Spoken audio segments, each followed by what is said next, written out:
Little Orange Plum. Hello everyone and welcome to Little Orange Plum. So today, to celebrate having just passed the 75 subs mark, we will be looking at a brand new, never before seen on this channel subreddit. Today we are looking at r/not the Onion, for news stories so strange that you would think they are parodies from the Onion, but apparently they're actually true. Okay, so let's have a look. We have first of all, tampons and pads are no longer banned at the Texas bar exam. So apparently, it has been a thing, which I did not know. I guess it kind of makes sense looking through the article. It's quite long, so I'm just going to summarize it.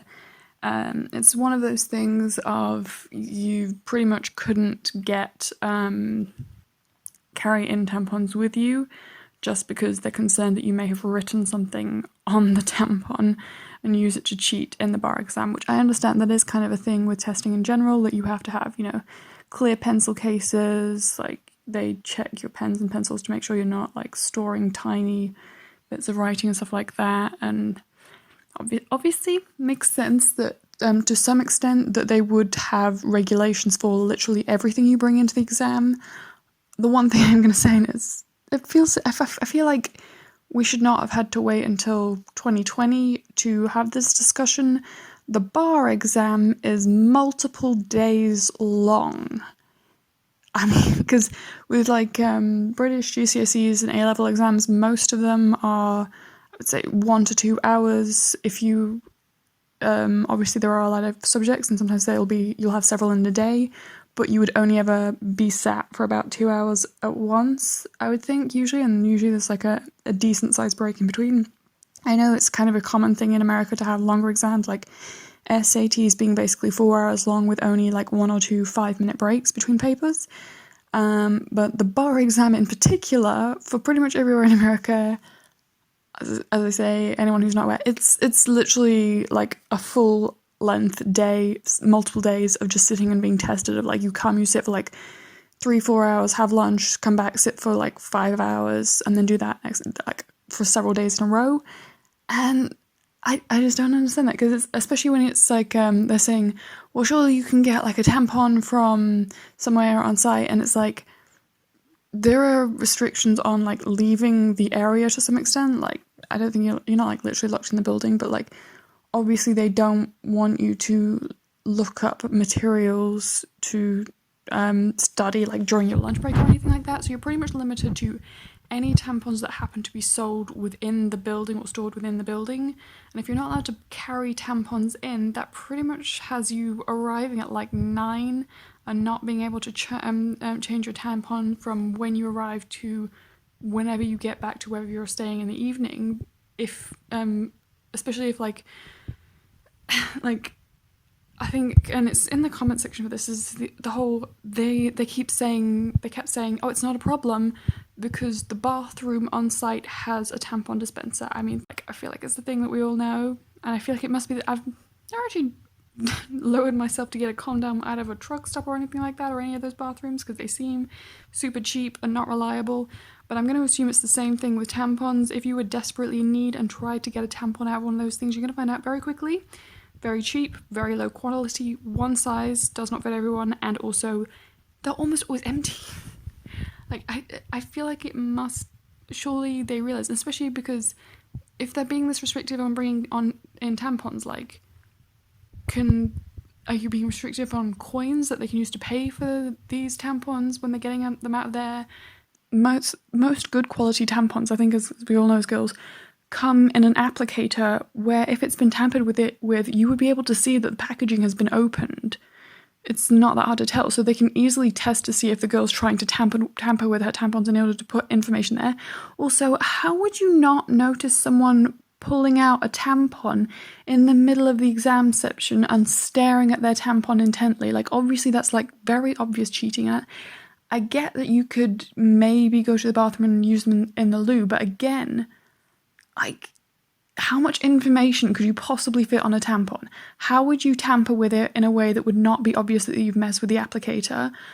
How would you, because obviously there was a hygiene and like a safety thing where you don't want it to have been tampered with it in any way that could make it dangerous for you if you're like using it as a tampon. So obviously the applicators are specifically made so that you know if it's been tampered with. At least the good ones are. This is one of those ridiculous, outdated things of, I feel like there's just been a lot of guys who weren't comfortable enough talking about it and who don't have enough basic sex ed to realise how unfair it is to tell a girl if you actually just happen to have your period during the bar exam.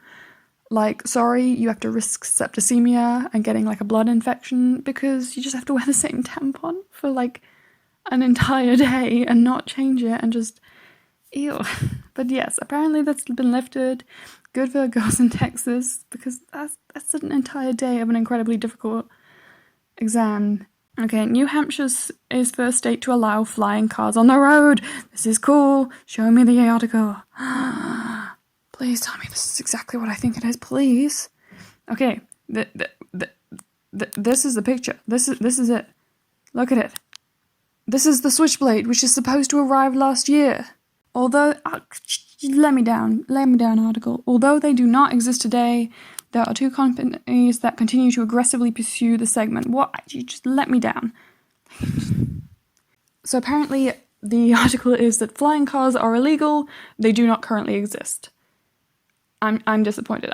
I feel like this is a letdown. But apparently we have companies that are working on flying cars. The second is... Oh, no. Maybe. Second is the Samsung Sky, Oregon-based startup. The Switchblade is ready in 2019 after making a big splash in 2018. So apparently there is a prototype already.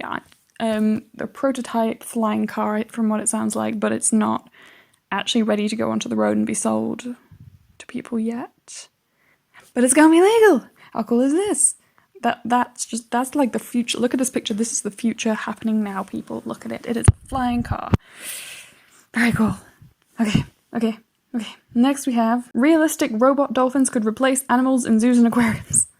Again, this is awesome. Please tell me this is not a hypothetical thing. Please tell me this is happening. I want robo dolphins. They sound cool. Okay, again, a little disappointing. We are looking at a prototype, not something that's actually happening anytime within the next year or two, but prototype robo dolphin. I think the coolest part of this article, I will link all of these somewhere, probably in the description for this video. But yeah, so it's saying it is a prototype of a robo dolphin that they are going to use to replace dolphins who are being stored in captivity. Does sound great as far as like animal rights, and also I think it's really cool that you can actually swim with these dolphins, and the robot dolphins apparently respond to commands, so you can actually tell, because obviously with a dolphin it's a wild animal, it's gonna to some extent can be trained, but it's gonna do what it wants basically. Robo dolphin is actually apparently gonna do whatever you want. You can basically tell it go left, go right, and it's gonna do it just by following commands. So that sounds very cool. Very hopeful that by the time I have kids of my own one day, that there are robo dolphins for my kids to swim with, my future hypothetical children, because that sounds awesome. Okay, what else do we have? We have one more. We have Macomb County morgue buried in scandal after penis cake shows up at office. Okay.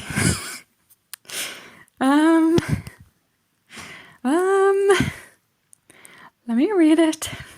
A few moments later. Okay, so actually kind of a dark story. Apparently it's regarding a black penis cake. And it was basically the entire... I'm just going to summarize the entire article. Basically, there's a woman who is a person of color who works at this office and has been receiving racially charged harassment and jokes from several of her white colleagues for about 5 years now. She did not speak up for fear of retaliation, but she finally spoke up this year when they sent a black penis cake to the office, which I understand having a joke in the office, but obviously it is crossing a line when someone who is a person of colour has been asking you not to make racially charged jokes at them, at their expense for years, and you haven't stopped, and now you're sending a penis cake to your place of work. There's a time and a place for penis cakes. It's definitely more of a, bachelorette party themed thing, I would say. I can't think of many other places besides maybe a bachelorette party or maybe a birthday cake for a friend who is really into that or something. But at your place of work, I feel like maybe don't bring the penis cake to work, even if it wasn't the whole racially charged thing. Like, you work in a morgue, you know, people are going to be coming to identify their deceased loved ones all the time, and you're eating a penis cake at work. That's a whole lot of well.